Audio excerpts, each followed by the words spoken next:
The 2015 Progress Seminar invited people of San Mateo County from local business, government, and community leaders to take a weekend retreat for networking, brainstorming, and meeting on community issues. Breakout session topics included, what can we do to move the needle, keeping community in an era of income inequality? What's working in retail and why? Bridging the gap.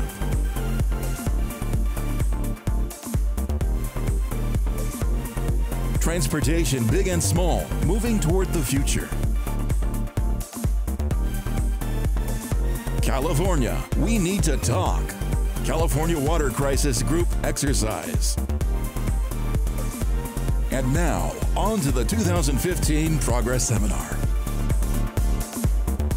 We have a special treat for you today. A great panel. It's going to be moderated by Mark Simon, who is the executive officer for public affairs at the San Mateo County Transit District. As you know, that's the buses, the trains, and the Transportation Authority. He oversees the communications and government and community affairs department of that agency. He remains active as a reporter, hosting The Game, which is a public affairs show on Peninsula Cable Systems. He was a Chronicle outstanding reporter for the San Francisco Chronicle for 11 years. Prior to that, he was a columnist and reporter for the old Redwood City Tribune, and keeps his hand in all affairs political. Please welcome Mark Simon.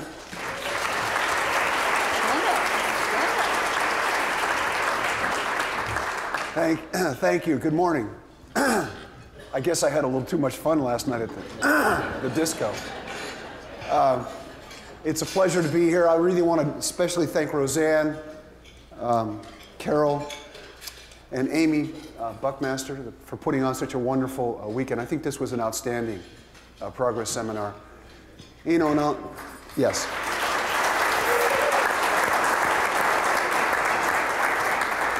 And never one to miss the opportunity to suck up. I'd like to say a special thank you to my new boss, Jim Hartnett. He's doing an outstanding job. The official bios of our speakers are in your program, and given the relative age of this audience, I think it's reasonable to assume you're not intimidated by the printed word. So I'm also going to assume that you don't need something beamed or streamed or otherwise electronically transmitted to you. So you can read those. I'm just going to try and hit the highlights. I want to start by introducing Assemblyman Kevin Mullin, our old friend. He's in his second term representing San Mateo County, already established as an influential leader in the Assembly. He's serving starting this year as the Speaker Pro Tem. Means he's in charge of, this is always interesting to me, he has to preside over the Assembly. Management of 80 individual egos, which makes me suspect he's never going to want to have children. He's very effective, and this is in recognition of his effectiveness at forging partnerships and working across party lines. A native son of South San Francisco, his legislative priorities, one of them he talked about this weekend, congestion on the 101 corridor, a balanced budget, election reform, allowing 17-year-olds to vote because 18-year-olds are turning out in such low numbers. I'm not sure I understand the logic of that, but there you go. He's also a co-host. He's just returned as the co-host on our show, The Game, despite my insistence that it's probably going to be bad for his political career. So please welcome Kevin Mullin.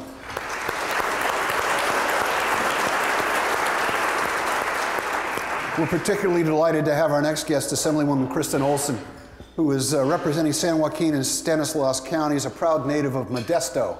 Water, wealth, contentment, health. Not so much with the water these days. In her third term, unfortunately, you're termed out of, we don't like term limits very much around here. She is the Assembly Minority Leader. She is the leading Republican in the State Assembly. I apologize if people stare. We're not used to seeing Republicans around here. So. Jerry Hill's about as close as we come.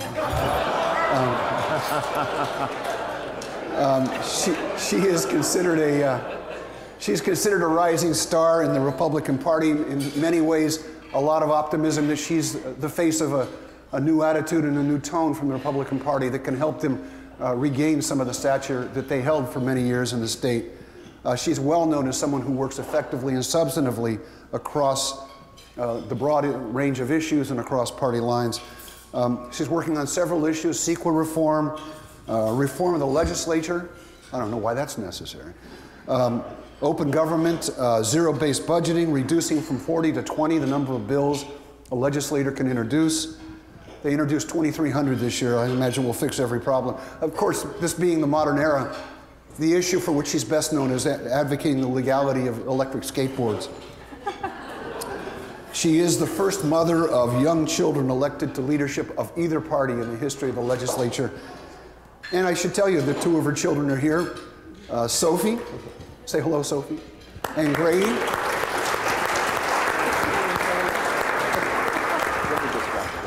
And then it's a personal pleasure to introduce my old friend and colleague, John Diaz, the editorial page. Boy, you're way over. It's on the far left. You know, it's far left of the stage. Not by San Francisco standards, Mark.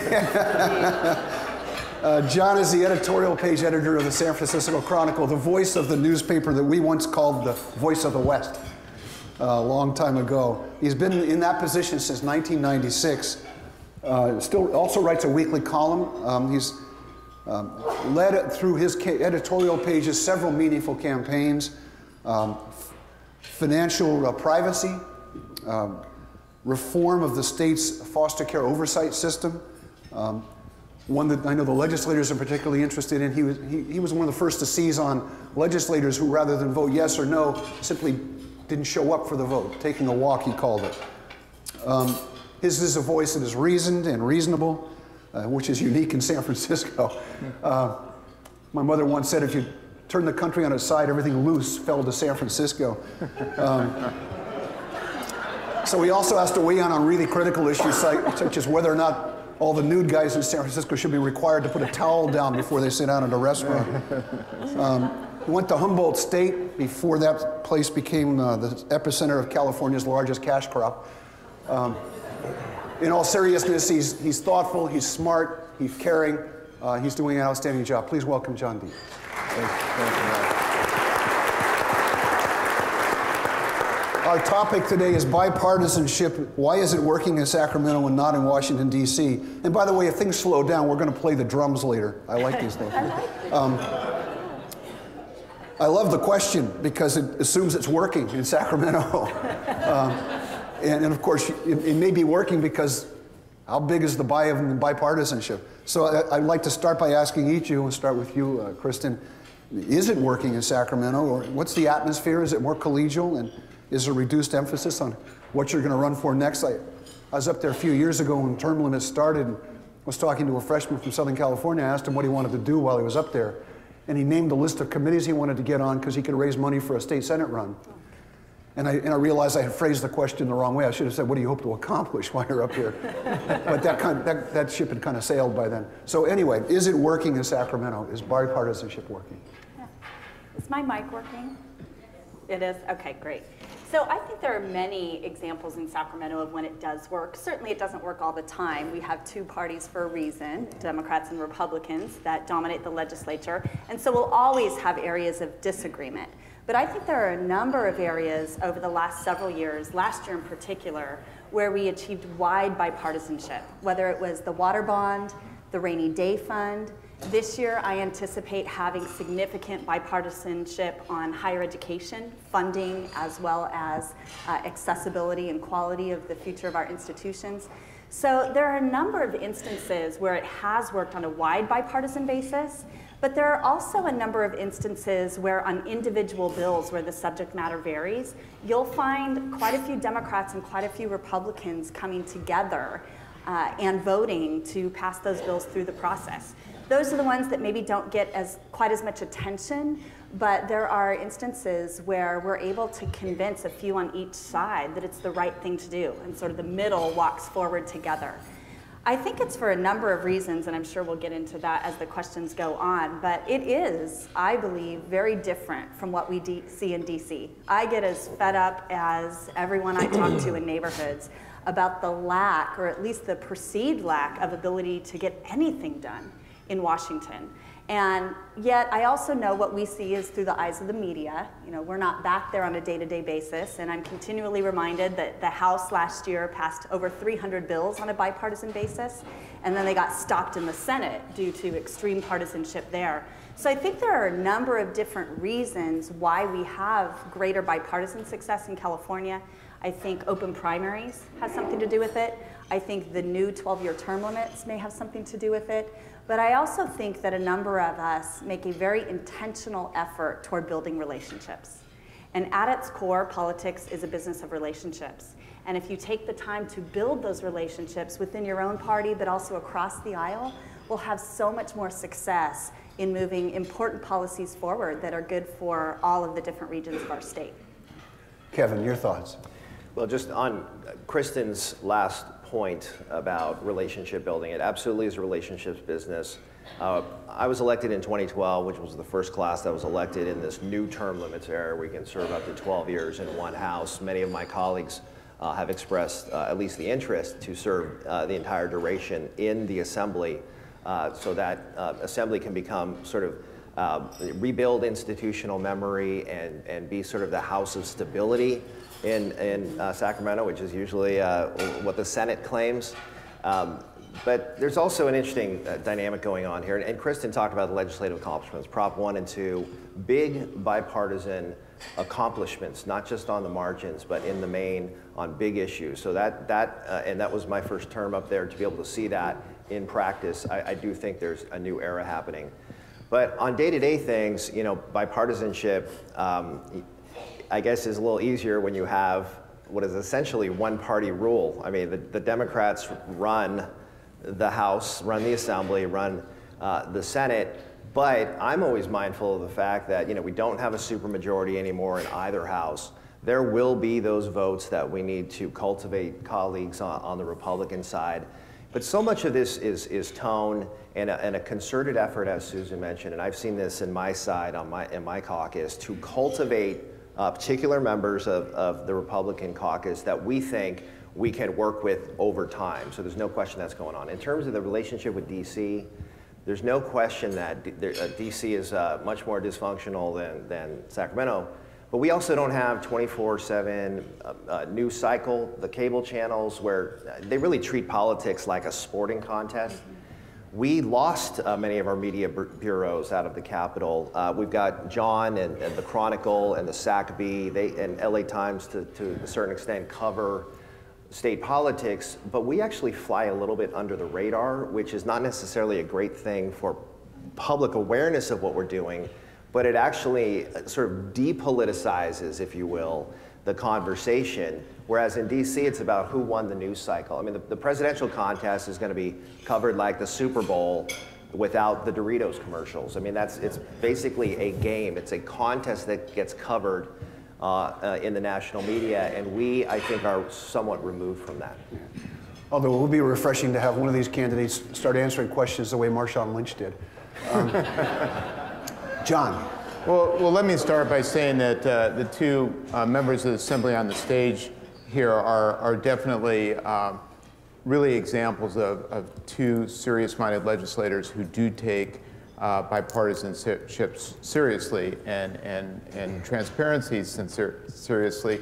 I think it's no secret, I can now say in front of this room, because we wrote in the paper, that Kevin, you were one of probably the most impressive candidate that we endorsed in that cycle. And one of the things that I was so impressed is that when it became apparent that you were going to win, you'd won the primary, that you were going to win the election, you were already reaching out to some Republicans, freshmen, to try and develop relations. And you know, I commend you for that. I'm probably, though, overall not going to be as sanguine as my two counterparts here on Sacramento vis-a-vis Washington, because first of all, the dynamic is so different. In Washington, you have divided government, so you have that inherent tension between the executive branch and not only the House and Senate, but the Senate, because it takes 60 votes to basically get anything done, you have those roadblocks there. Of course, what you see in Washington is people who are dedicated to stopping the other side. You have Mitch McConnell early on in the President Obama's term, saying that his number one primary objective was to deny the president a second term. You have the Republicans dozens and dozens of times trying to repeal Obamacare, and knowing that they cannot succeed. In fact, I often think when I see these votes of Republicans on Obamacare, what would happen if they actually were able to repeal it? Like, oh my God, now we're going to be responsible for the uninsured out there. We're going to have to explain to parents why their kids can't have health insurance into their 20s. I think there's an observation that I have that I think is true in Washington, in Sacramento, that really disturbs me about modern politics, is that I think many times it's, for each party, it seems almost as good, maybe even as good, to be able to stop the other side from doing something and being able to blame them than really accomplishing something themselves. And I think that's really a disturbing trend. I think if you look at, as Kevin rightly noted, in Sacramento it is largely one-party rule now. And I think if there were true bipartisanship, I would identify 4 issues that are some of the biggest issues in this state that are not getting done. Pension reform. It was really done tinkering on the margins. When Kevin ran for Assembly, he admitted it was a relatively small bite of the apple. That's not getting done. Education reform in meaningful ways. There are a lot of things that you look at the polls, a vast majority of Californian support, not going to happen in the Democratic legislature with the influence of the CTA and others. Kristin's been involved in trying to reform the California Environmental Quality Act, so critical to getting infill development done, and it's being so abused that I actually wrote an editorial last week when I found out in South San Francisco that Planned Parenthood wanted to open a clinic in the downtown, and it was being blocked by a CEQA, an environmental lawsuit, by the anti-abortion folks saying, well, if you open this clinic, the protests will cause too many noise and disruptions in the neighborhood. So I think that's a reform that is not being done because the Democrats are not willing to stand up to the interest groups that are so determined to stop it. And probably biggest and most significant of all is tax reform. Right now, we are gliding on a very great economy overall, not in all parts of the state, that is really making the job a lot easier in Sacramento. Inevitably, we're going to hit another downturn, and it's going to be as bad as it's always been because we don't have a more steady revenue stream. So there are a lot of big issues that I think are not being addressed, cannot be addressed, because there really isn't any bipartisanship. I'm sorry, explain to me how you think more bipartisanship would cause those issues to be addressed, because our experience in Washington is when you have two strong parties, nothing gets done, even the most difficult issues. I mean, you see something like immigration reform or some other issues where there's a real consensus among the American people, according to polls, and they're not addressing those. And so some people would think bipartisanship, a more robust Republican Party in the context of California would result in more disputes, not fewer. Well, the 4 that I mentioned, we are in each of those areas, I think Kristin would agree, there are Republican votes to be had if Democrats were willing to stand up to the interest groups that are opposed to them. I think there could be common ground if there really was genuine bipartisanship. Well, Kristin, let me ask you, because the image we have from D.C. of the Republican Party is whatever it is, they're against it, to use the old Groucho Marx line. And so I guess the concern is that's what would happen in Sacramento if there's a sudden surge among the Republicans. I don't necessarily think so for a couple reasons, although I would place the blame equally on both parties back in D.C. Certainly there have been plenty of Republicans who've been very obstinate, and you've pointed out a few of those. But so have the Democrats. I mean, President Obama has made it a regular practice to say he's going to veto a subject matter before they've even started talking about it in Congress. And so there's just obstinance on both sides back in DC. I think in California it's different for a few reasons. One is much easier to build relationships and craft policies in a body of 80 Assembly members than over 400 Congress members. I mean, just the sheer numbers and size and scale, I think, make it much more achievable. We're also much closer to our districts geographically. I think that helps. While we have a long way to go to have the halls of the legislature be more transparent and encourage civic engagement, it's much better than it is in DC because they're just so far away from their districts. And then lastly, and this could obviously change over time, but at least right now, I don't think we have the same obstinate personalities that they have in DC, either in the executive office or in the legislature. You know, Governor Brown is as uncooperative with Democrats as he is with Republicans at times. You know? I mean, and yet he's also very cooperative with both parties at times too. And I think many of the legislators that are serving at this time share his interest in just getting good work done. You know, Californians want elected officials who will work together to get results. And we can do that without sacrificing our principles. It takes not letting the perfect be the enemy of the good. It takes a willingness to work together and sometimes share credit or give credit to the other side. But at the end of the day, we're elected to get results. And I think those 4 areas, pension reform, education reform, reform to the Environmental Quality Act, and tax reform, are begging for results that could really improve the quality of life and the financial health of our state for generations to come. Well, let me follow up, and then I got a really hard question to ask Kevin. Why are the Republicans who get sent to DC from California part of that whole mix? Is that just atmospheric contagion, or is it?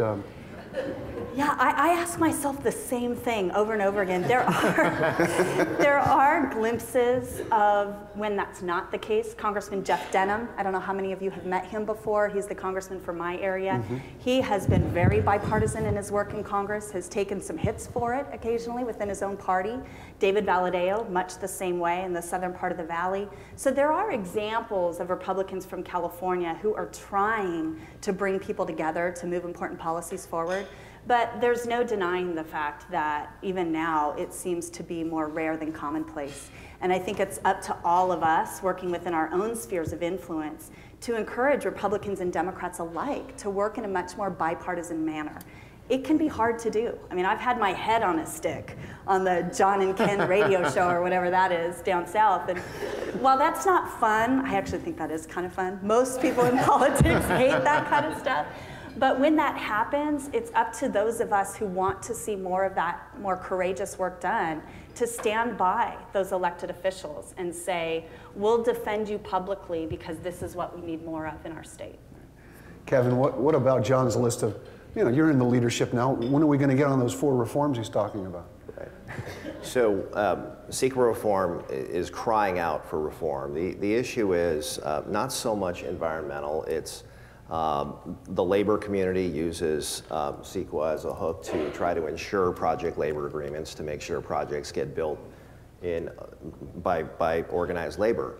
I believe there's got to be a way to pick that lock where you focus CEQA reform in furtherance of the goals around greenhouse gas reduction, targeting at transit-oriented developments, smart growth developments. But we've got to deal politically, we've got to deal with this union question. It is difficult to simply go around organized labor in Sacramento. Organized labor has a lot of power. There's no question about that organized labor has a lot of power. But to me, politics is the art of the possible. Looking at this whole field here, what can we do to get this done to address this union concern? So there are conversations, active ones. CEQA, we sort of nibble around the edges. We do a stadium here. I mean, the Planned Parenthood thing, I've been pushing for that clinic in my downtown where I was the mayor in South San Francisco. I was appalled to see that CEQA was being used to block a clinic to bring services to low-income people. I mean, this is an abuse of this system. So there is upset and a desire to change it, but it's a political context. How do we do it? On STRS, or on pensions, we did do a STRS package that is bending that cost curve out over time. But we're probably going to have to come back and revisit that. Much of the onus has been put on local districts. At the same time, we did the local control funding formula, and I point to Kristin because she was a real leader on the Republican side on putting the local control funding formula deal together, another bipartisan effort. So at the same time, we're putting more money into school districts. We're putting some restrictions on reserves, which are a real challenge. And we put the onus on districts to bend the cost curve on pensions. So that's one of those we have to keep coming back at it. I'm on the budget subcommittee forum, getting in the weeds here, but We are putting a framework together on the retiree medical liability, which is $72 billion. And I asked some fairly pointed questions. We were deluged with union pushback on even going down this road, but the reality is we can't rely on the rainy day fund, and we can't rely on this economic recovery to somehow pay our long-term obligations. Every day that we wait we're just foisting that on future generations. So it is our responsibility as the majority party to have difficult conversations with our interest groups, and because it's in their interest too to fund obligations for their retirees. Like, it's about, for me, how do we find this money, how do we structure this, and how do we not shift all the burden on future generations? But it takes political will. But here, final point on this one, I believe the best governing is when you have balance. Having Governor Brown as an example, who ticks off both Democrats and Republicans, that's actually helpful from a governing standpoint, because he acts as a check on some of our most extreme elements. I'm able to say, hey, look, that will never fly with this governor. So in a way, we can play off him to actually get something done. I think my folks wouldn't agree with this. I think we need to give Republicans a little more power in our House in terms of committee chairmanships and select committee chairmanships. For Republican members who are in safe districts but who are good governing partners with us, there is more that can be done even in the Sacramento context to make sure that we're getting full range of ideas. The best ideas come from that marketplace of ideas, and somewhere in the middle is where you get progress. And it's how you work within that context to move policy. I understand Kristin has a list of targeted races. She's happy to have you make a contribution to Republican candidates. Let's talk about that. In case you hadn't noticed, Kevin's a bit of a policy wonk, too. John, how much of the credit goes to the governor? I mean, he has set a different tone. How much of it is that? How much of it is, some of it's just good luck. You come in at a time when the economy is turning around, and some of the reforms are kicking in. The open primary, the reapportionment, independent reapportionment commission, the extended term limits, which I think reduces that tendency of someone to simply think about what they're going to run for next. How much of all that do you think that plays in, John? Well, first of all, I think the governor has had a fair amount of luck. I don't want to diminish what he did when he came in and really got serious, at least about chipping down the operating deficit, which was pretty considerable. We're talking 20-some billion dollars had to be cut from the budget. Democrats made a lot of difficult decisions because they really had no choice there. I think Jerry Brown has been, certainly has played it very well in terms of never going too far in any one given direction, as Kristin's saying. I also think that I really am heartened by these reforms. I think that especially in one of them, redistricting, at least for congressional races, may be imperiled by a Supreme Court decision. We're watching that very carefully. Probably would not affect the state legislative races, but there's an Arizona case that could well, at least if you listen to the oral arguments during hearings, it looks like that is very likely to repeal that for Congress.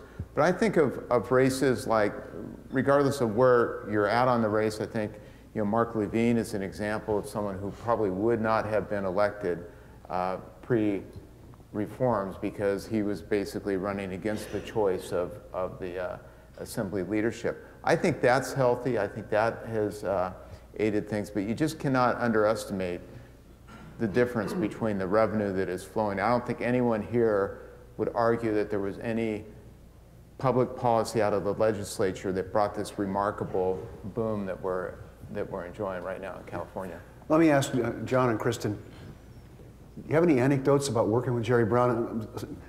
Some old friends of John's and mine, Jerry Roberts and Phil Traunstein, have a website called CalBuzz, and they always refer to him as Gandalf the Grey.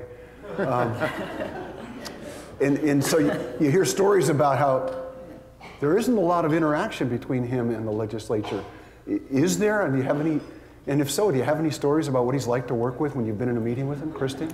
Yeah, I've been in several meetings with him, usually about either education or water. I work a lot on those two subject areas. And also, before I get into the meetings on policy substance with him, I'll share my first interaction with him. I had just been elected to the legislature in 2010, and as a brand new freshman was part of leadership on the Republican side of the aisle. And so there were about 5 of us at a dinner, and my predecessor, Connie Conway, had invited him to come visit with us. So he did, and he showed up at dinner in Sacramento, and he decided not to order a dinner himself. So we sat down and we're chatting. He's very fun to talk with, very eccentric. And before you know it, he picks up his fork and he's just taking, little bites of food off my plate or off other people's plates.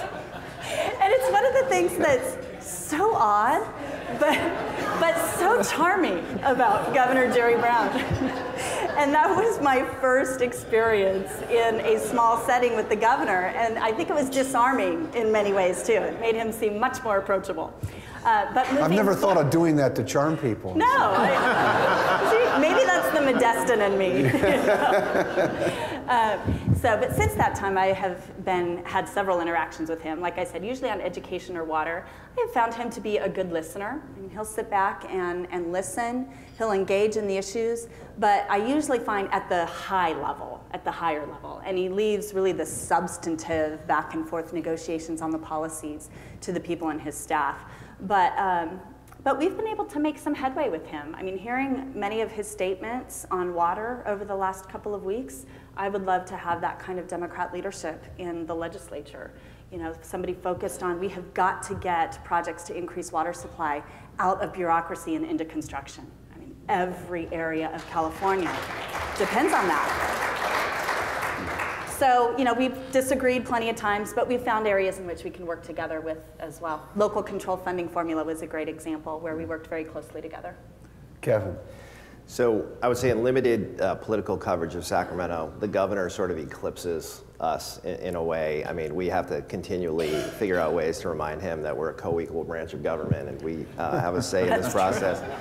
But he, if Arnold was a movie star celebrity, Jerry Brown is a national political celebrity. I mean, he has got his own thing going on. And we all try to figure it out because we're never entirely sure who he listens to on policy, because he's got advisors, from across the country that aren't necessarily in the staff chain. So you're always trying to, it's a little bit of a game, trying to figure out how, if you can't get to him directly, how do you influence his decision? But just a quick anecdote, he does these regular dinners at the old governor's mansion with select group of legislators, and it's just an opportunity to break bread and talk informally about politics and how we got involved in politics and that kind of thing. But and let him eat off your plate. Yeah. What's that? And let him eat off your plate. Yeah. I think he's done that at one of those. He left my plate alone, fortunately.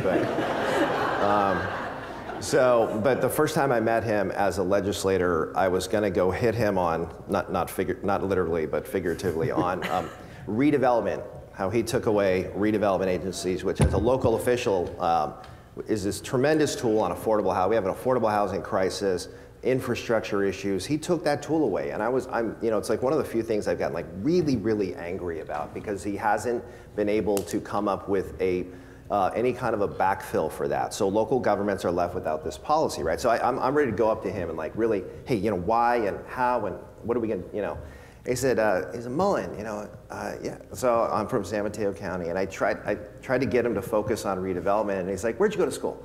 USF. USF, oh, the Dons, yeah, they won the national championship, 55, 56. And it's like, no, that's right, yeah, my father was there when they did that. Oh, your father, who's your father? So he is a master at deflection, because you can never really pin him down. I mean, this is a political professional in the truest sense of the word.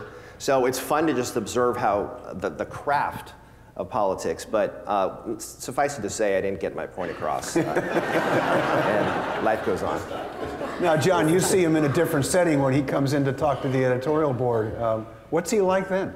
The thing about Jerry Brown is I always call him a caucus of one. I mean, he is one, he will sit there and read those bills before he signs them. And the contrast with, and the other thing about Jerry Brown is his ability to pivot 180 degrees unapologetically. Kevin talked about redevelopment, how it, he quickly goes into Sacramento and says, no, this money's being abused. We need to get that money out of this redevelopment agencies. You should look at the redevelopment areas in Oakland when he was mayor. He used that to the hilt. But then he goes in and says, well, okay, I did it, but that doesn't mean anyone else can. But the thing about Jerry Brown is he's very much, he has a mind like a steel trap. I mean, there's really no one else I can think of that is quite, so focused in. Kristin talks about when he's looking at you when you're asking a question. It's kind of like, okay, you better bring your A game, Diaz, if you're going to ask me a question. But he is so austere and Spartan in every aspect of his life. When he was mayor of Oakland, I would go meet him in a coffee shop, and you'd expect that if you're meeting a politician in a coffee shop, he'd be working the crowd. No, Jerry Brown would be sitting there in the corner by himself in Cafe 817 and giving off the vibe, but don't anybody dare approach me. And this was when he was mayor of Oakland. He's really, he really is his own person. And the contrast with his predecessor, Arnold Schwarzenegger, could not be greater. Schwarzenegger had quite an entourage. In fact, in his press shop, I have a hard time even getting a hold of somebody in the governor's press office now. Arnold Schwarzenegger had one who was strictly devoted to dealing with editorial pages. And then when you go in to interview Arnold Schwarzenegger, you would go out to the cigar tent, where the whole dynamics were that this guy is the semi-king. He would be literally elevated a couple feet above you while you're interviewing him, and then you and a couple of his entourage would be there. They'd usually have some California almonds there, and sometimes he'd be having a cigar. Would never offer necessarily me one. And I always got with the tin. I always thought with Arnold, it was almost like going to visit Santa Claus.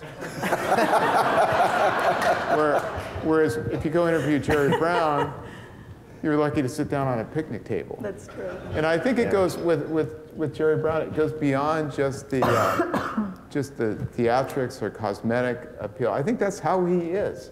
He is really straight ahead, but his political nimbleness is really head-shaking.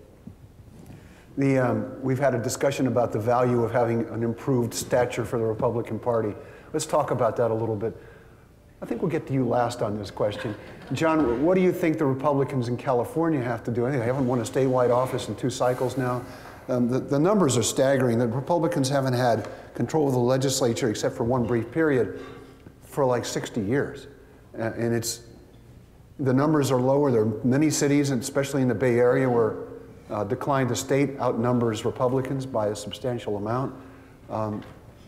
You have a presidential campaign that's starting that's probably going to generate a level of rhetoric that people in California may not be comfortable with.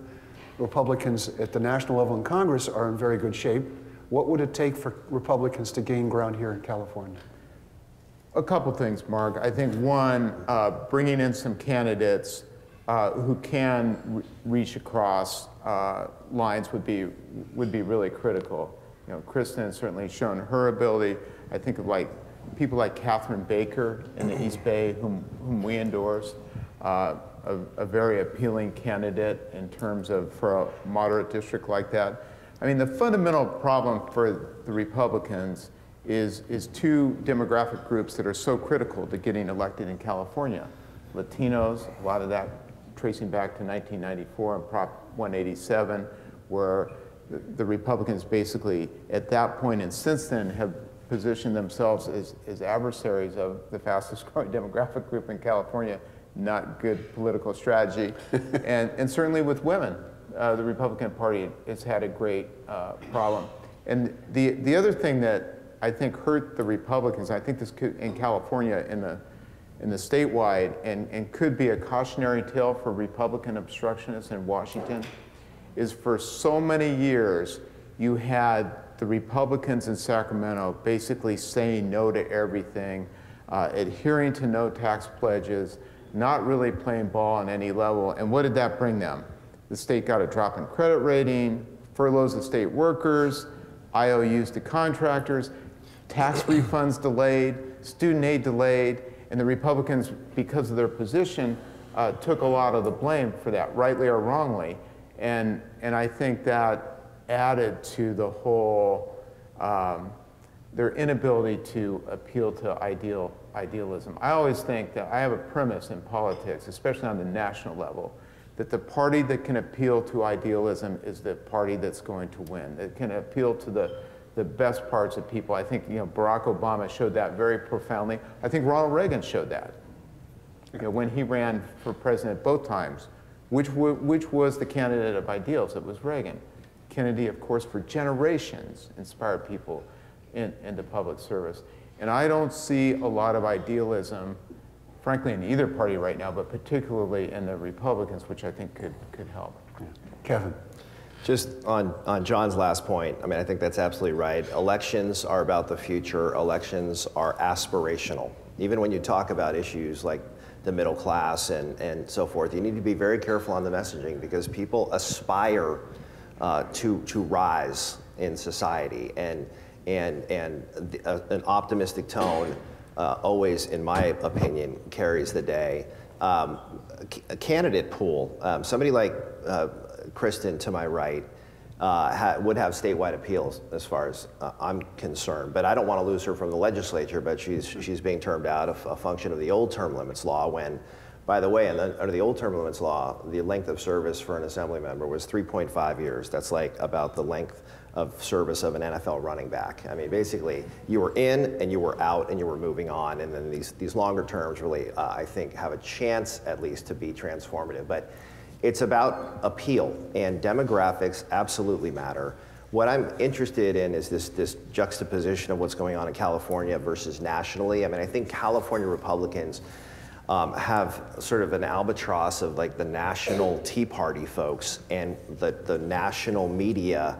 The messages that people get in their homes is a very different one than is being espoused by California Republicans. We are seeing a moderation, I believe, in the messaging of California Republicans, and Kristin is leading that charge. But sometimes it's difficult to cut through when the messaging is being dominated by what you hear out of Washington, which is just, it's a different deal. Also, nationally, Republicans have been very strategic at redistricting state by state, where the legislatures themselves still control the redistricting process. The Democrats haven't been paying much attention to that. And that is why you see continued Republican domination of the House, which allows for messaging at that national level, but that doesn't necessarily play here. So I think over the long haul, the Republican Party in total, not that they'd listen to what I have to say, but I think there has to be a moderating, a big tent approach, and really broaden the base of the party.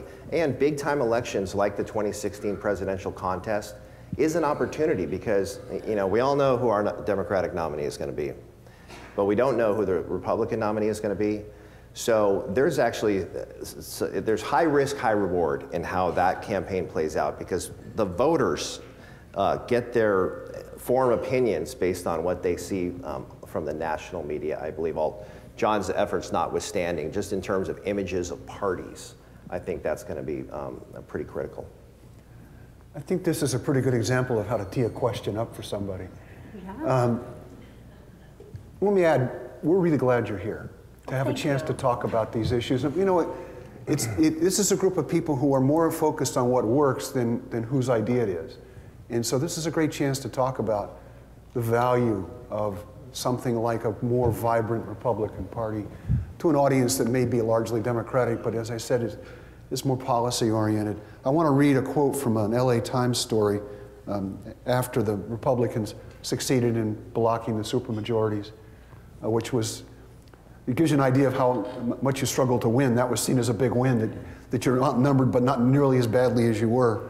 Our goal is to incrementally bring more balance back to the state legislature and have a legislature that's more reflective of all Californians, and that isn't served well when either party has a supermajority or even a significant majority status.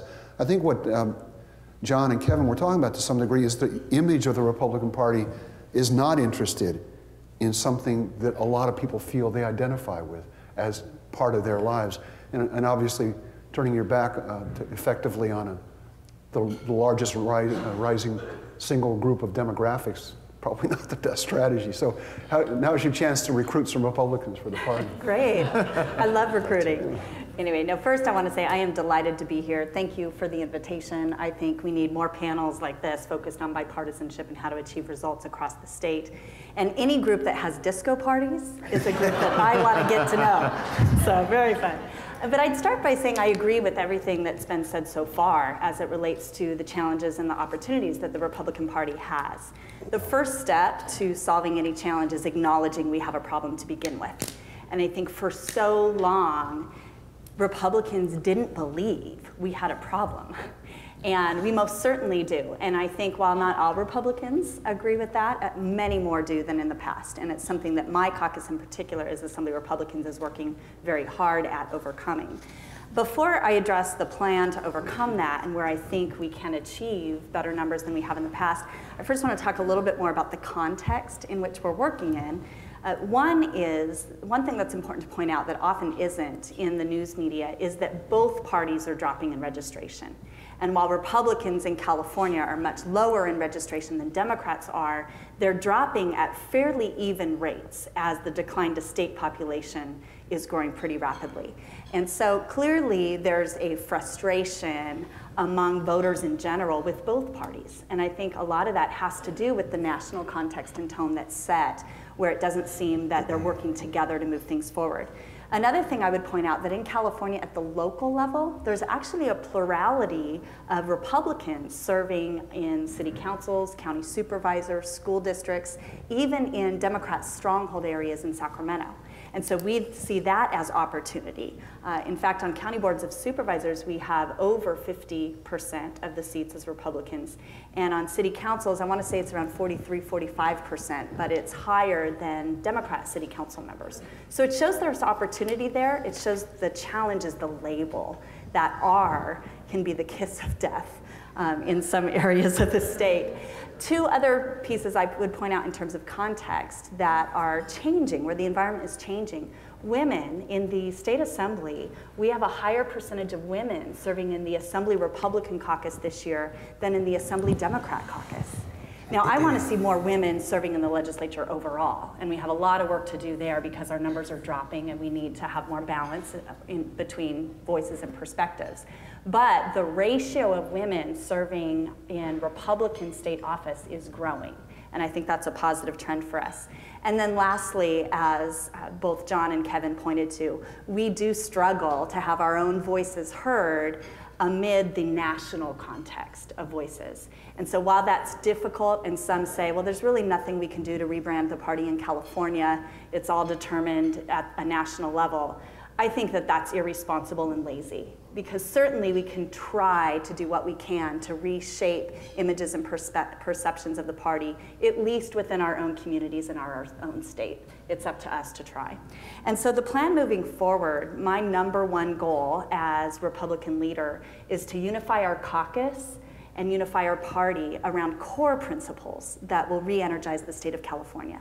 There are so many shared goals that we have that have been true since the beginnings of the party. Good jobs, great schools, a more transparent, efficient government that people can rely on. You know, we believe there is a role for government, but where it exists, it should work well. People should be able to rely on quality services.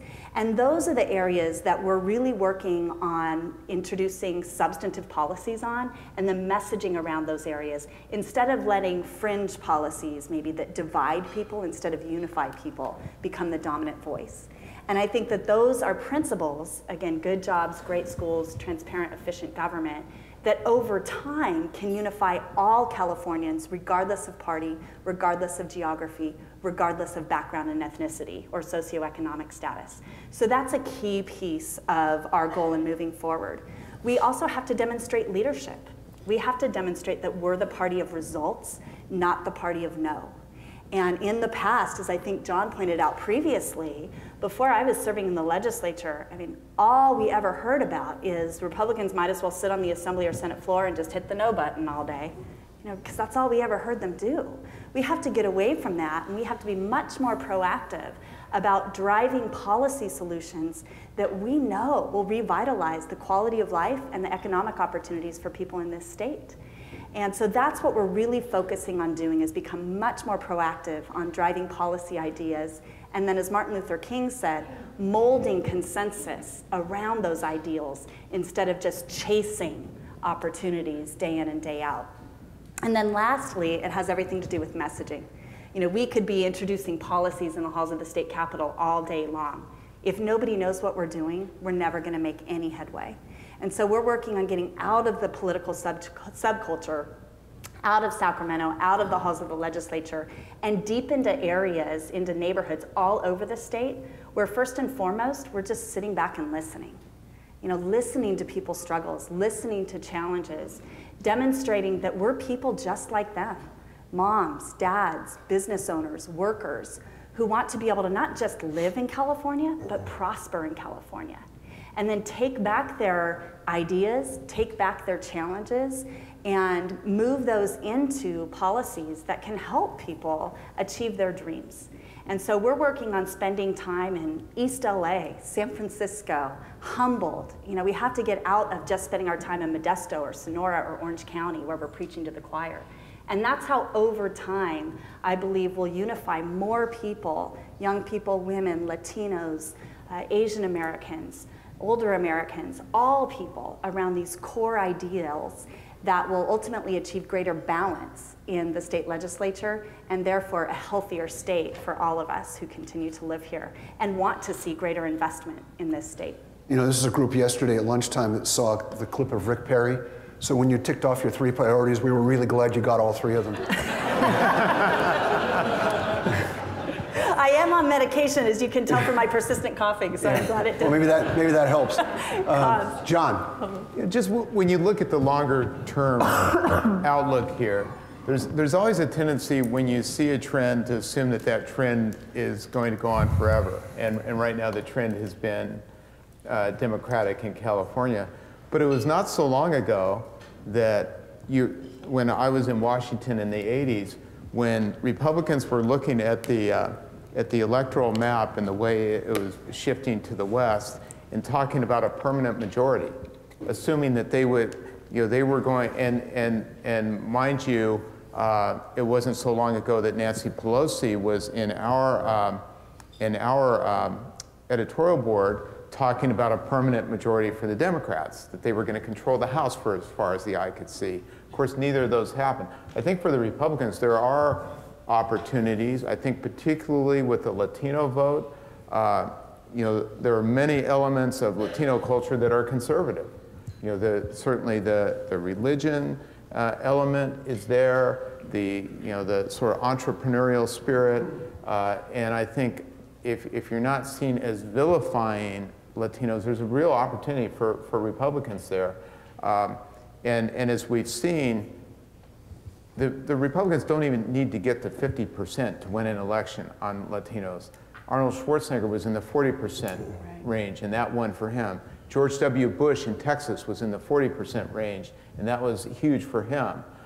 So I think there's a lot of opportunity there, and also with young people. There are a lot of elements, and we're seeing this with the Rand Paul phenomenon. There are certainly parts of his agenda that young people recoil at, but there's also a lot, that libertarian streak that can bring young people around. There are opportunities for Republicans if they don't get caught up, and it seems like, particularly in the primaries, that Republicans have to go through a personality change in order to win statewide. The example, I don't know if Steve Poizner's in the room. If he is, get the bodyguard. When he ran for the legislature, he was a very appealing centrist candidate. Had a great story, went out, made money in technology, then went and volunteered or worked as a school teacher, had that on-the-ground experience, I mean, really heartfelt. And then when he ran statewide, it's almost like suddenly he puts on the leather jacket and sunglasses and becomes like this gang member. It's, he really became this sort of rock-ribbed Republican that really, and conservative in ways that he wasn't when he ran for the Assembly. And I think he saw that. I'm sure some consultants told him that that's the necessity to win statewide. And I think if the party can be more supportive of candidates who really do fit within the Big Ten, I think that would really help. It's interesting that we were talking about idealism because I covered Reagan and covered politics during the Reagan years, and in his general optimism permeated everything and became an aircraft carrier for a lot of people. And in those days, if you asked a Republican why they were running for office, well, because this is the greatest country in the world and I want to make sure it stays that way. And Democrats would say, sort of hem and haw because they're almost like embarrassed to have feelings about the country. So it's interesting how that's changed and how, in some ways, the Republicanism you see now is almost a cartoon version of Reaganism. Kevin, I think it's probably unfair to ask the Speaker pro tem to lay out a blueprint for how Republicans can gain control in the Assembly. Let's talk a little bit about how you think that would change things to have a vibrant two-party system. Well, from a governing standpoint, I think it could be helpful if you're talking about forging solutions in the middle of the spectrum. I think you just heard why Kristin was voted the Republican leader. Very strong messaging and really bringing a message to sort of a street level, if you will, kitchen table concerns. I would argue, and I have to say this, that the Democratic Party is on a day-to-day basis concerned about those issues. We've got an anti-poverty package. We are continually looking at modern ways to deal with immigrants in California. We have done middle-class scholarship and are really looking at what are some very serious challenges in terms of income inequality and the wage gap. And for the first time in this budget process, we are looking at regionalizing minimum wage.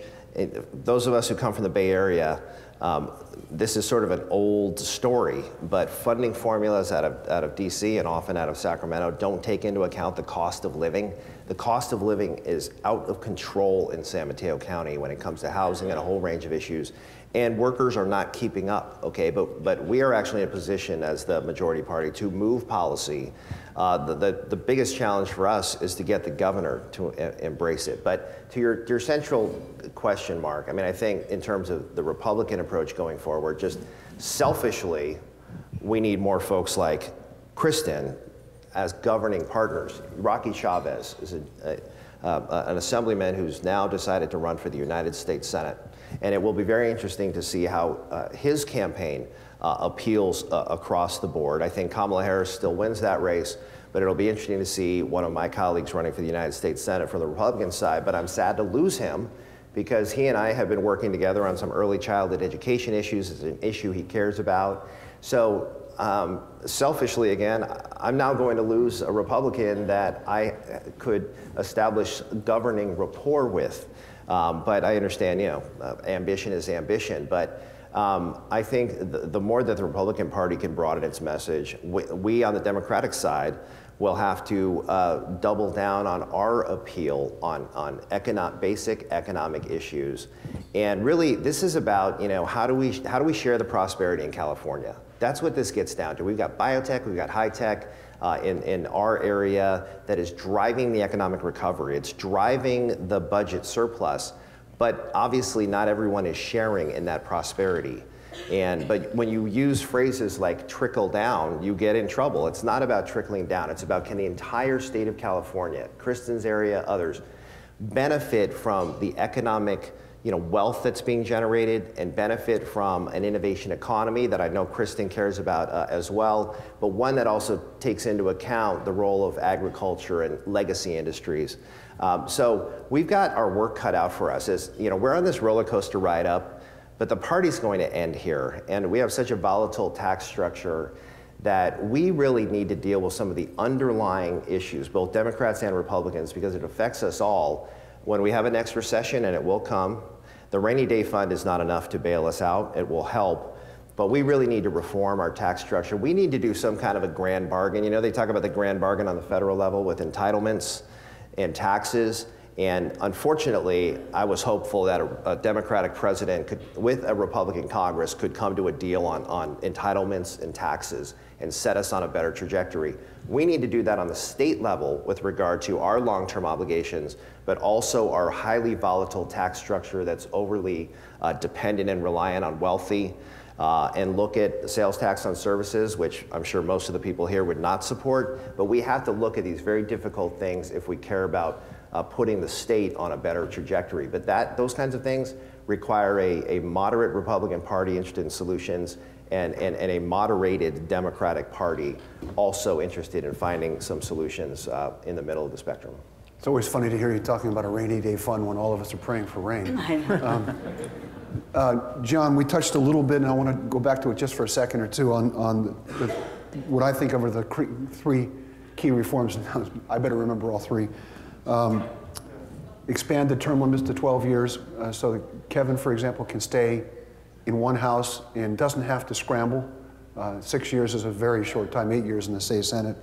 That's the reform that was significant. The top two primary general election, so that in theory it moderates who runs, because you have to appeal to the general electorate in both elections, the June and the November primary, and then the independent redistricting.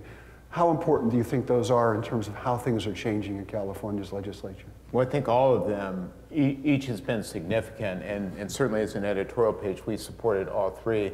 It's probably a little early to make any definitive conclusion on how well they've been, but I mean, the whole idea where, particularly with Congress, where you had politicians drawing their own boundaries, and basically, you know, the Incumbent Protection Act really made it where you had candidates who didn't feel that they had to appeal to the other party or decline the state at all. So I think that's been very positive. I'm encouraged by term limits, because they're really, not only was there a lack of long-term planning as a result of having these just draconian term limits where in the Assembly you're out after 6 years, and the result was, as you noted earlier, Mark, as soon as somebody comes into the Assembly, the first thing they're doing is, okay, how do I start positioning for the Senate? And since there are twice as many Assembly seats as Senate seats, oftentimes you had 2 or sometimes even more Assembly members who were vying for the same Senate seat in the next election. And I've heard more than a few anecdotes of where when a vote would be coming, where they would be looking up at the board to see, I'm sure you've seen that, to see where their potential competitor is voting. You know, that's really not healthy, and as a result, we get so many trivial bills in the legislature. I'm really, you know, Kevin's of the first 12-year class in the Assembly. I'm really hopeful that what this will mean is that you will have less deference to staff, most importantly, less deference to lobbyists, because the legislators themselves will have developed not only the expertise that is so hard to get on the tight term limits, but also the feeling of accountability that, you know, it's not they're just going to go in and do a few drive-by bills and then they're out of there, but that they're actually going to have to live with the consequences of the next economic downturn, or the consequences of either the education reform that they pass or that they don't pass. So I think I'm very encouraged by it. I don't think we can say definitively that these have been a panacea so far, but I think we can point to some elections where, from my perspective as somebody who does have positions, and I do have values, and I do have an agenda, but I also think that you need problem solvers. You need people who are willing to say, okay, this is a greater good for the state, where I'm not going to get the purity that this special interest is demanding. I mean, CEQA is such a good example, because as Kevin pointed out, the labor unions have really exploited CEQA to a great degree. But for environmentalists, it's almost like these are words that came down from the mount. And even though it has been used for an awful lot of good in this state, it's not sacrosanct. Yeah. Shouldn't be treated as such. Kevin, you served in the legislature on staff in the old term limit system. You're the first class to come in with the 12-year.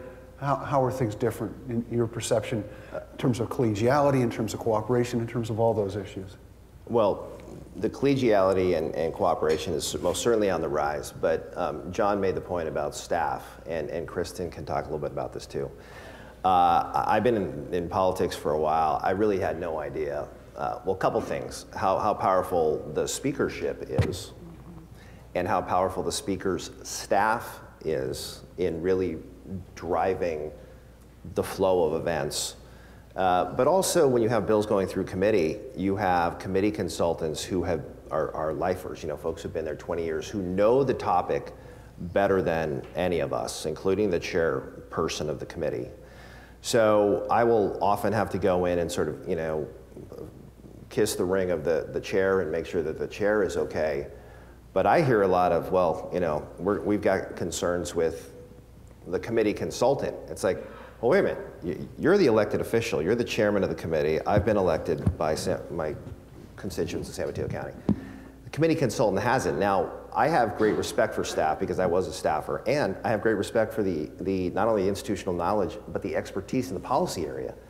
But I don't believe a committee consultant should be more powerful than a chairman or more powerful than an elected official. So over time, as we develop expertise, the balance of power will shift to the legislators themselves, which is self-serving, right? I am one. But I think that's actually a rebalancing of where the power lies right now. So I think that's a good thing. And John's point about, you know, we're going to have to live with the next recession and how we get out of that. And I've seen this budget like this over 20 years. We could be back in a double-digit deficit situation in a heartbeat, right? We need to be prepared for that, right? So this notion, I guess, is when you know you have a longer time horizon, voters willing every 2 years to send me back there, we have to do oversight. We have to be more thoughtful about the bills we do, and I hope we do fewer bills because we have lots of stuff that's just, you know, superfluous, frankly. But focusing our energies, one guy likes that. No, I applaud too. I was just impressed that you used the word superfluous. You can testify on my bill. I mean, I have to preside over the assembly. When I see 400 on the docket, it's like, you know, we have too many of these things. So, but also just knowing that you have to live with the outcome of policy.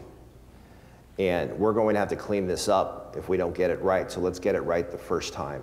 The dynamic changes just in day-to-day ways, large and small, that I think will have a positive effect over time.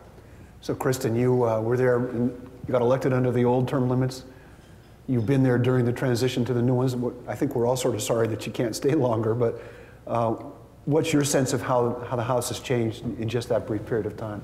I've seen a dramatic change, and I agree with John that perhaps it's too early to, you know, put it on the feet of open primaries and the new terms for sure, but I wouldn't know what else to ascribe it to at this point, because it is night and day today compared to when I was elected in 2010 in terms of the willingness of people within a caucus to embrace those who maybe don't agree with them all the time. You know, I'd say in the recent past, Democrats have done a better job than Republicans when it comes to embracing the fact that there are a spectrum of ideas among Democrat ideology. You know, there are a spectrum of ideas among Republican ideology, from the most moderate to the most conservative. When I was first elected in 2010, that was not the case, which is why my head landed on a stick, which is why my head at one point was under the wheels of a school bus, you know, because it was Republicans that were trying to work against fellow Republicans, and that's not okay. And I don't see that anymore within our caucus. Now we have more unity than I've seen my entire time serving in the legislature. members who will support one another despite our differences, because we know we're stronger together than we are apart. And there's a much greater appreciation for the fact that we will be stronger and have opportunities to grow if we're supportive of the full spectrum of ideas within Republican ideology. So I do think it's changed dramatically. I also think we have to become member-driven caucuses rather than staff-driven caucuses. I think we're making steps toward that. There's been this running joke that there's a particular staff member in the Assembly that's the 81st member of the Assembly, a particular staff member in the Senate that's the 41st member of the Senate. That should not be the case. In the Assemblymember, it happened to be a Republican staffer. In the Senate, it's a Democrat staffer. My second day as leader, I made the decision that that person is no longer on staff because that's unacceptable. And it's been something that leaders, before they become leader, had been talking about doing for a very long time. And so that's why I did it on my second day, because I wanted to make sure I didn't chicken out. But for crying out loud, right? For crying out loud, we're elected to lead, right? And if we can't even make hard decisions when it comes to staffing, then I find that absolutely intolerable. And so one of the things I've been working very hard at is to restructure our caucus operations. You may have read about some of that in the news up and down the state. It created quite a bit of waves in November, but this time around, when it was much more significant of change, people really understand what we're doing now. You know, members of the legislature were elected to lead, not staff. And now, once we can do that within the halls of the legislature, we have to be able to move that over to the executive branch, because I find that so often true with various state departments, agencies, and commissions. It's not necessarily the leaders, the elected or appointed leaders of those commissions and agencies that are the problem, although I could point to some. It's usually the staff that has been serving in those areas for decades on end that run the show, that create a scenario where there's no certainty, no finality to so many applications for permitting in particular in the state of California. And I think that the reforms, the government reforms that we're seeing passed by the voters are making a positive result when it gives leaders the opportunity to lead instead of being led. Before I ask John, I can't help but think, I'm looking at my friend Carol Groom. John Lee would have loved this presentation. He's a friend of ours who passed away a couple of years ago, and a staunch Republican, a wonderful man, and he would have really enjoyed you. John. I think Kristin made a lot of good points about the influence of staff. The other thing that I think is really unacceptable about the legislative process, and I know that's something that you're working on, Kristin, is just the quality of that goes into legislating. Too many bills, which is one of your issues, is an enormous problem. I mean, every year we'll have, like, our local legislators in the Bay Area will come in with their list of whatever, 20 bills. I've yet to see one that could not be pruned down to 5 really meaningful issues. It was called to my attention a couple of years ago, and I ended up doing one of my columns on it, that it was becoming fairly common practice in the legislature when they would have a hearing that the public testimony, I'm not making this up, would be limited to 2 people on each side, 2 minutes per person. That is really wrong in this system. And another thing that Kristin and I have talked about, and that she's been involved with, unfortunately did not get done, is the fact that these bills that pop up at the last minute, that even there was a proposal to require that each bill would have to be 72 hours before a vote, 3 days before a vote. It would have to be in print, available to all the members, and online for the public to see. I should interject, that's one of Kristin's bills. Mm-hmm. Yes, I did. Every year I've introduced that bill. Yeah. Still working on it. And I was reading the staff analysis, speaking of the staff being a problem, the staff analysis of this bill, and it was almost like a Saturday Night Live parody of arguments against this bill. Things like, well, if the bills were out for more than 72 hours, then the special interests would have a field day, and they would be able to go in and have their way instead of good public policy. Well, the fact of the matter is, when you see bills pop out within 72 hours, usually it's the special interests that are driving the train. And there were arguments like, well, gee, the Declaration of Independence, would not have been possible if you had the 72-hour rule. Well, I would contend that being in a revolutionary environment is a little bit different than being in Sacramento in 2015. And it's just, some of these things I think, and just a whole notion, and this has been getting some press attention. In fact, KQED had a piece on it the other day, that a lot of average folks don't know and are fairly surprised when you describe it to them, that a lot of bills are basically handed to legislators already filled out, and they just introduce it, kind of prefab legislation. And then, and even the lexicon in Sacramento, the sponsor of the bill is the special interest or interest group that brought the bill, and so the legislator who's carrying it is merely the author. And I just think that this process is backward. And the other thing that you commonly see with these quote-unquote sponsored bills is that when it's in the interest of advancing the legislation, they make a point of saying, well, this is sponsored by the Breast Cancer Fund, or this is sponsored by, pick a Sierra Club, or something, if they think it's politically advantaged. But there's really not the same transparency when it's with a special interest that will benefit from it. And I would also contend that if you got rid of sponsors bill, as a taxpayer, I am willing to pay the legislators to do the work to craft the bills themselves instead of taking it from interest groups. And I would also contend if we had this requirement that we wouldn't see these 2,300 bills that we have. I should interject as head of government affairs for Samtrans and Caltrain. The bills we sponsor are all good government bills. Naturally. Of course. We have time for some questions, if anybody. Yes, ma'am. Water. Two scenarios. Next year, it's the 5th year of the drought. What should we expect? Next year, we get rain. What will we have learned? Okay, the question was about water and drought. If we have a drought for another year, what should we expect if we have rain? I've heard of that. I just say, you just made me happy at the thought that it might rain next year. I mean, but look, we did a $7.5 billion water bond, bipartisan, to modernize the water infrastructure in California. We did a $1 billion drought package, bipartisan, off the floor of the Assembly. But my sense is that these are really strong, solid steps here, but it's not really fully to the magnitude of the issue. In fact, that bond had to be pared way back for political reasons to get it passed with a majority. So this is, something that keeps, I can't speak for Kristin, it keeps me up at night worrying about water and what happens. And praying for rain isn't going to get it done. You're going to see us come back at this issue.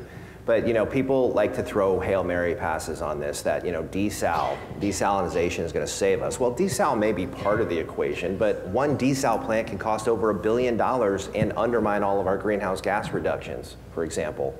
But technology is always evolving, so that could very well be part of the equation. Kristin comes from an area where agriculture is very important. Agriculture's already done a lot in drought-resistant crops and paring back, but ag and commercial do use a considerable amount of water. But I know that they're well aware of it and their efforts are being made. I heard Kristin quoted about the amount of water that the tech community uses. There's no question that that's an issue as well. But I can't help but thinking, all of these measures in place, and I support all the conservation measures, I support the mandates, use as little water as you can, everybody. But we are, on the residential side, talking about a fairly small percentage of the issue in terms of water usage in California. So more can be done on modernizing, more can be done on storage that doesn't imperil the environment. But to suggest, as some have, and I've seen some petitions floating out that are coming up my way, as if we've done nothing and sitting on our hands doing nothing, that's absolutely not correct. There is action, and it's on everybody's minds every day on how to get us in front of this, because we got briefed on the Australian drought, 10-year drought. We don't know. We may be in a 10-year drought cycle. So there are all sorts of contingency plans for the what ifs. And these conversations are happening every day. So I'd like to hear what Kristin says. Kristin was very involved in the water bond conversation. So a major passion of mine, as you can imagine, based on where I'm from.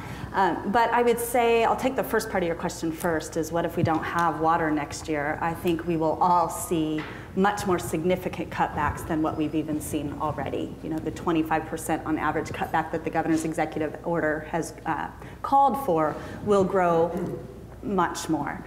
In certain parts of the state, it can't grow at all. You know, the southwestern part of the Central Valley, significantly further south than where I represent, but they're already at 0 allocation. They would welcome a 25% rationing because they're at 0. So the one thing that's really unique about the drought situation that we're in is this is no longer a situation of north versus south. This is a statewide problem. Some of our communities that are suffering the most from the least amount of water are in our areas of origin, in the Sierra Nevadas, in the North State, because there's no snowfall. And so statewide problems require statewide solutions. And as Assemblymember Mullin pointed out, you know, we have started. I think the governor's executive order, it may be painful in some areas in particular, but I think it's absolutely necessary. No matter how significant the conservation effort, no matter how small the conservation effort, it all helps address part of the problem. I'll give you a very personal example on a very small scale. I mean, Grady, our youngest here, who I think might be asleep, our 7-year-old, he's now taking short showers instead of baths. He's always taken a bath because even the little ways that we can conserve as individual families helps over time. If it does rain next year, what lessons will we have learned? I hope we will have learned some. The cynic in me fears that we won't have learned, because in the 70s, when we had a drought situation, we didn't change any state policies to be able to prevent future droughts. And that's why we're in the situation we're in today. There's no denying the fact that we're in a very severe situation because of the lack of rain and the lack of snowfall. But the drought has exacerbated an already existing problem of a lack of plentiful and reliable water supply. We have not built a water infrastructure project at a large scale in over 40 years in the state of California. And so last year was an excellent step. Many said we would have never achieved it, to have wide, nearly unanimous bipartisan support on a water bond that prioritizes increasing storage capacity so that we can capture more water in wet years and provide more of it in dry years, $2.7 billion for above ground storage, and then other pieces for groundwater cleanup, below ground storage, et cetera. Great first step. Those funds will become available in December 2016. And shame on the legislature and shame on the governor if those projects are not through the permitting process and ready to go into construction once those funds are available.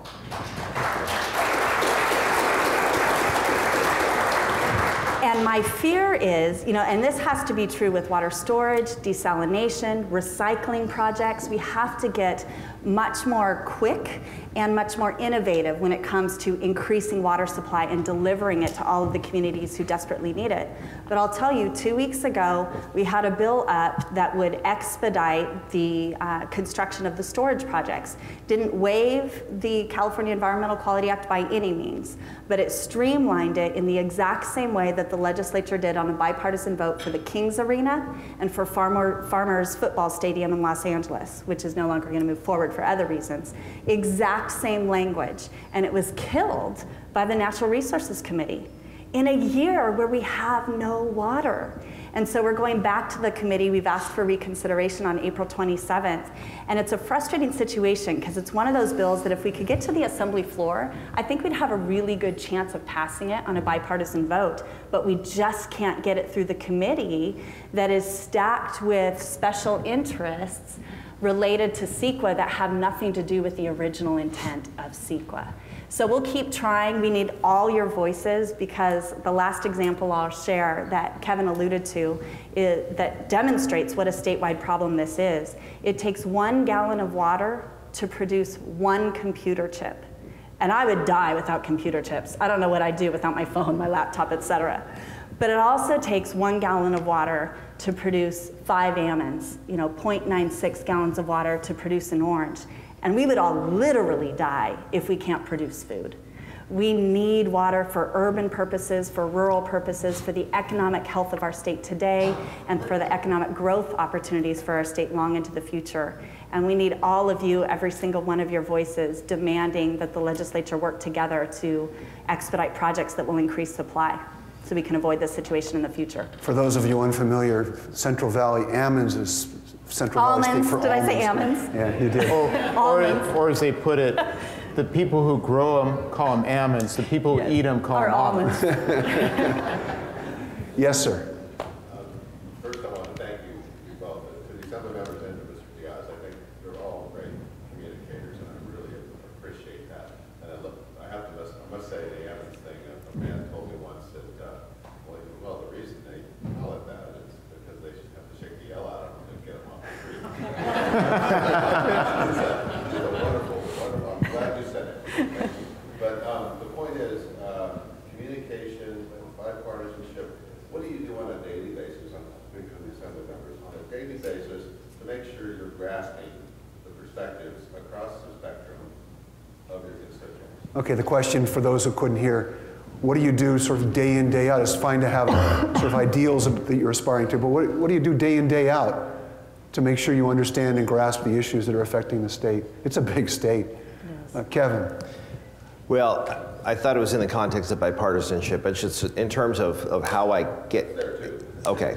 Well, we work on a regular basis. We have a district office that is continually filtering input from the public. But my concern always when we get input from the public is, these folks are self-selecting to communicate with us, and that's obviously very important. Every bill I vote on, I've got a printout of all of the constituents who contacted my office about that piece of legislation. There is that two-way thing. I mean, I do coffees and the whole range of things to go out, because our districts are 465,000 people. I'm never going to meet them all.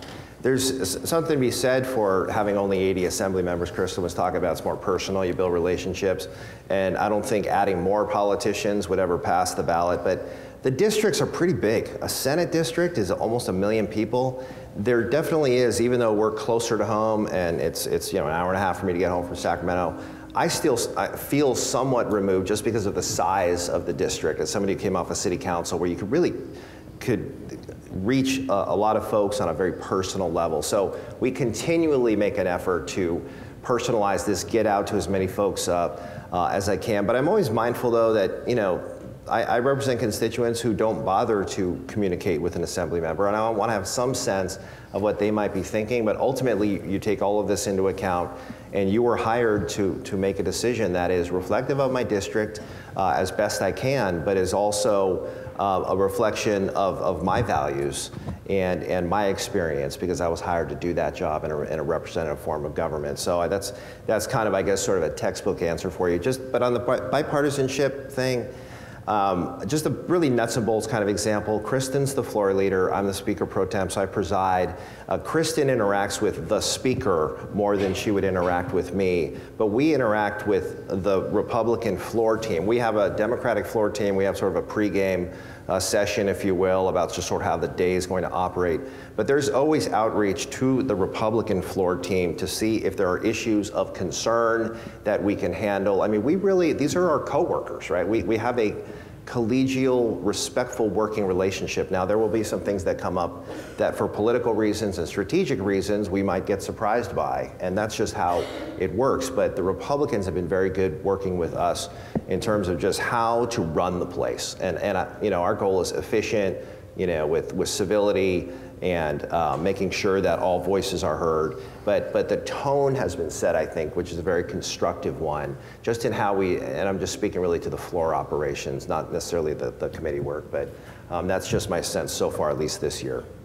Kristin, how do you stay in touch with the larger issues, all the issues? I will say, just piggybacking on that real fast, you guys are blessed, and I'm not just blowing smoke here, but Kevin is the best speaker pro tem I've seen in my 5 years there.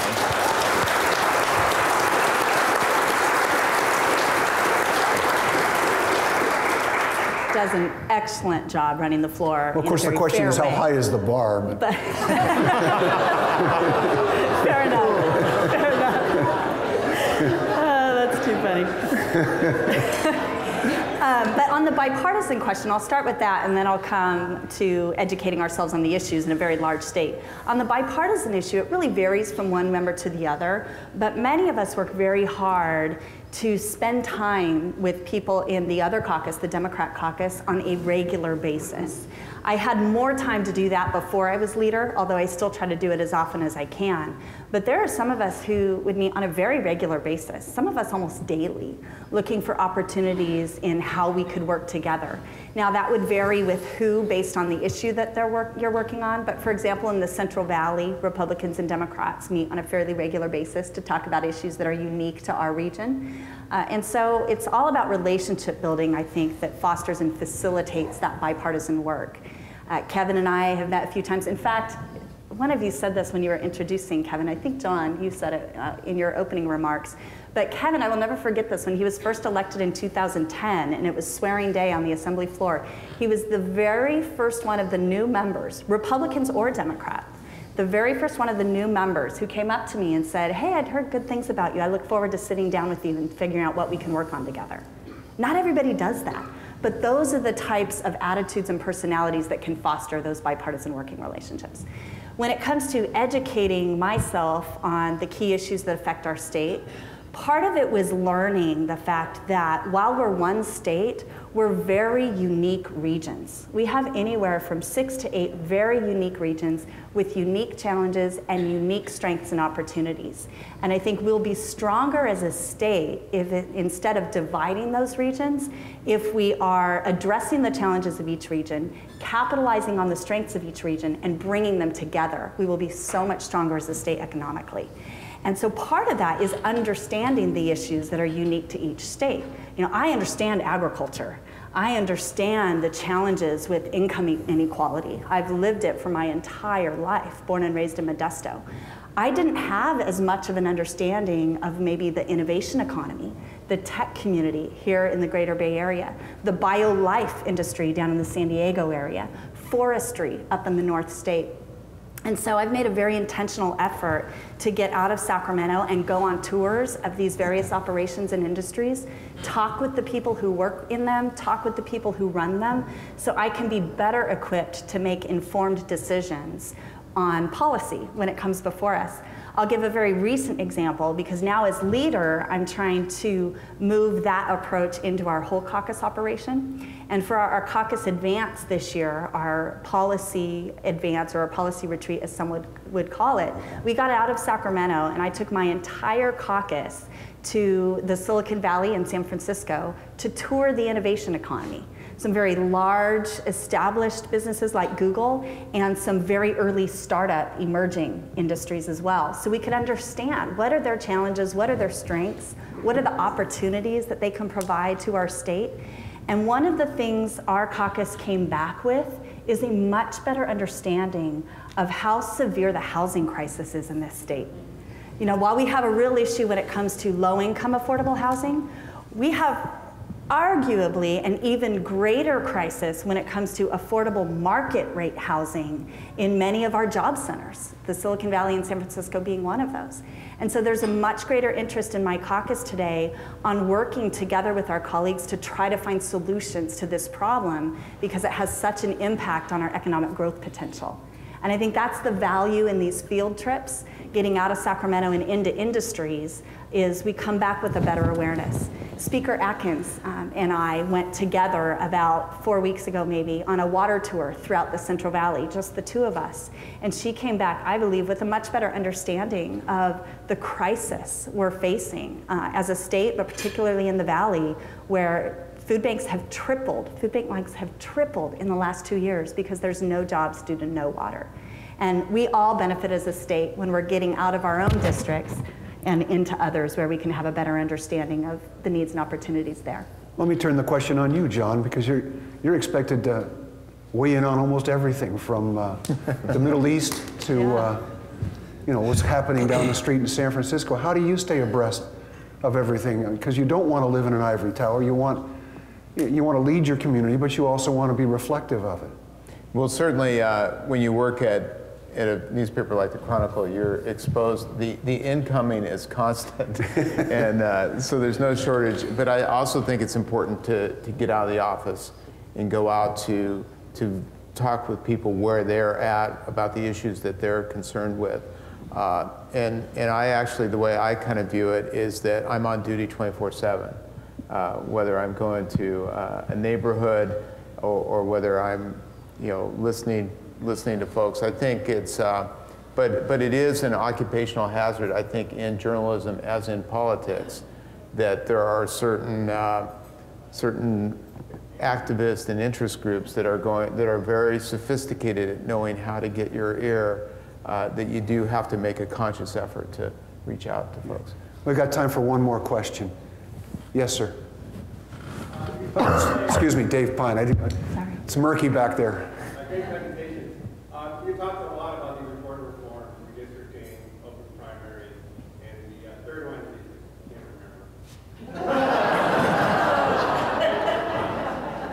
remember. Term limits. The big one that would really, of course, change everything in Sacramento and in Washington would be some kind of real campaign finance reform. It would take some of the money out of the politics. The interest groups, they gain their power, and there's a lot of money coming to Sacramento. What are the prospects for some reform or public financing? For those who might not have heard, he was asking about the prospects for campaign finance reform in Sacramento. Go ahead. Reform's a passion of mine. Government reform, improving the operations of the legislature and elected government, and this is one that I've been exploring for a number of years on.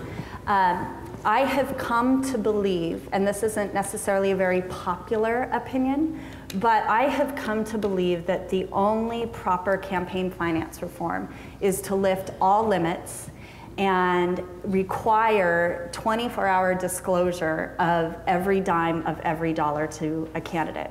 And the reason I have come to believe that is in looking at all of the other finance reforms, what they all do is force money into IEs, independent expenditure campaigns.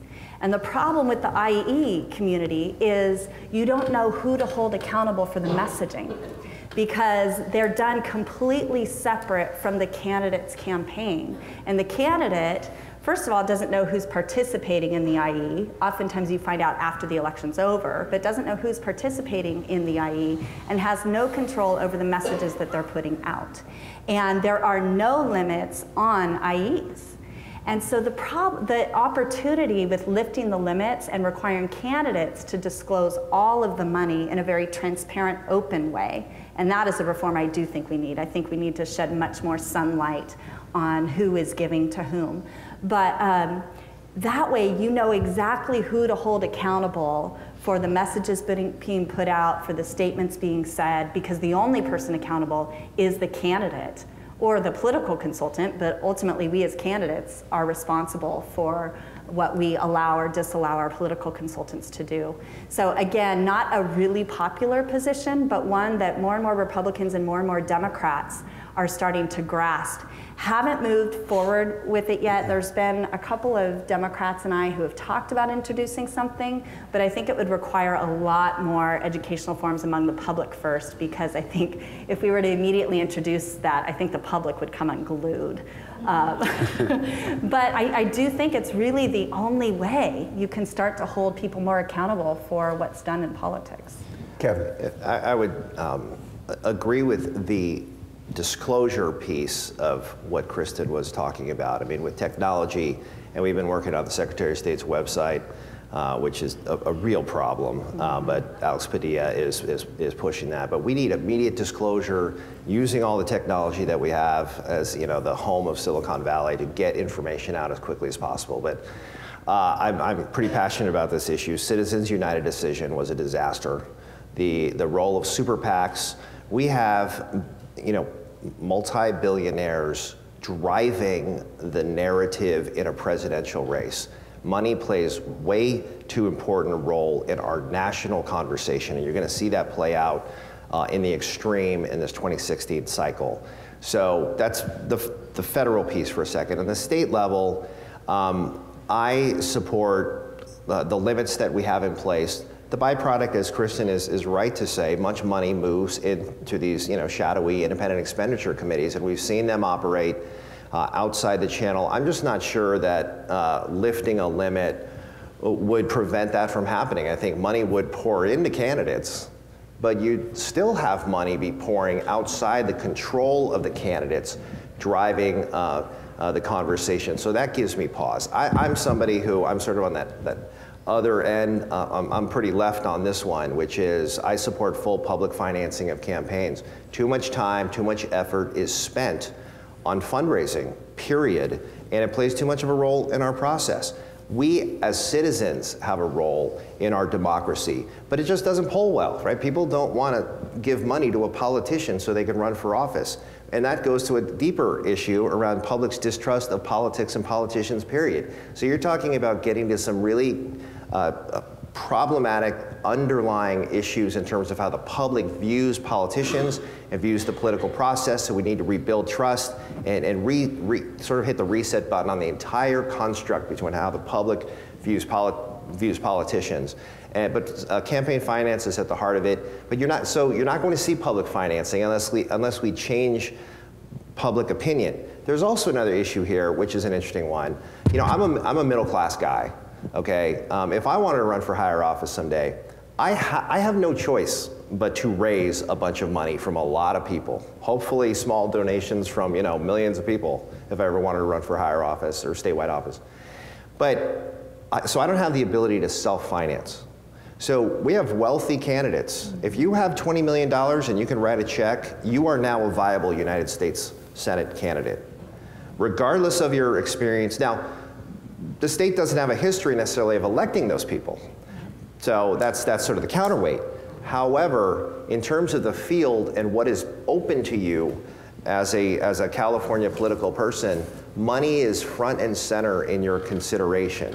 So this is sort of a multifaceted kind of an issue. I don't want to have a situation where only wealthy candidates or only maybe the superstar candidates who are able to raise 10 million. You need average candidates to participate in the process. So how do you do that in the context of no public financing? It's a real challenge, but it's something that we grapple with on a regular basis. But I would absolutely support a move to amp up our disclosure across the board and actually use technology in our democratic process more than we do now. We, with the voter turnout rates that we saw in 2014, our democracy is at a crisis point. Okay. Now, 2016, that turnout will go back up because we have a presidential cycle. I'm concerned about the non-presidential years, state races, local races. You have huge swaths of the electorate not even paying attention and not participating. That is a crisis that requires attention. John. Well, Kristin is absolutely right that the effect of a lot of campaign finance reform has been to move the money from direct contributions to candidates to these independent expenditures, which really aren't all that independent. If you look at the independent expenditures, independent groups that were working for Barack Obama for his reelection, it was basically composed of strategists who had worked on his earlier campaign. They knew all the talking points, they knew the strategy. They really, truly are not independent, and there's at least indirect collaboration. When you look at a candidate's website and you see that they put their photographs in high resolution and they say it's high resolution, it's so that it can be plucked off by an independent expenditure and used. I mean, there's no other reason to have a high resolution photograph on the site. I've come to the conclusion after looking at campaign finance reform, it's one of those issues that editorial pages tend to obsess on. In fact, more than one politician has told me the only people who really care about campaign finance are editorial writers. I'm not sure that that's, I think Citizens United has changed that a bit.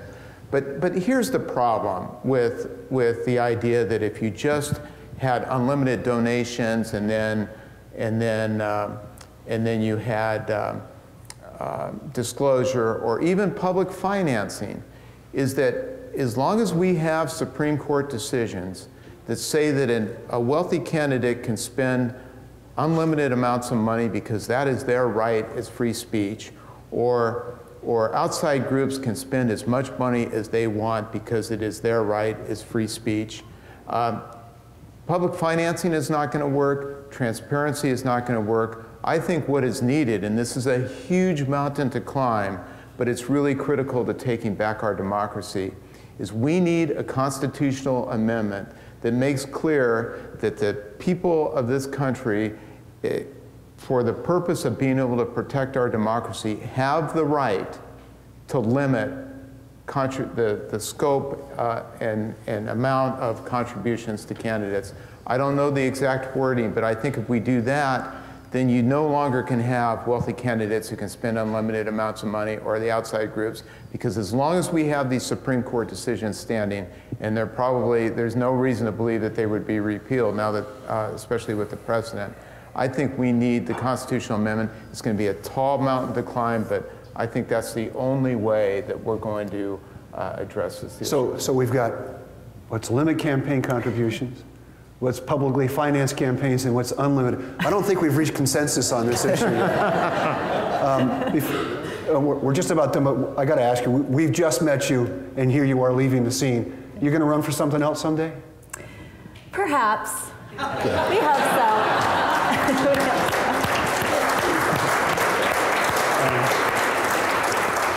And what well-behaved children you have. Please join me. This has been fun for me. I hope it's been fun for you. What a great panel. Join me for thank you. Thank you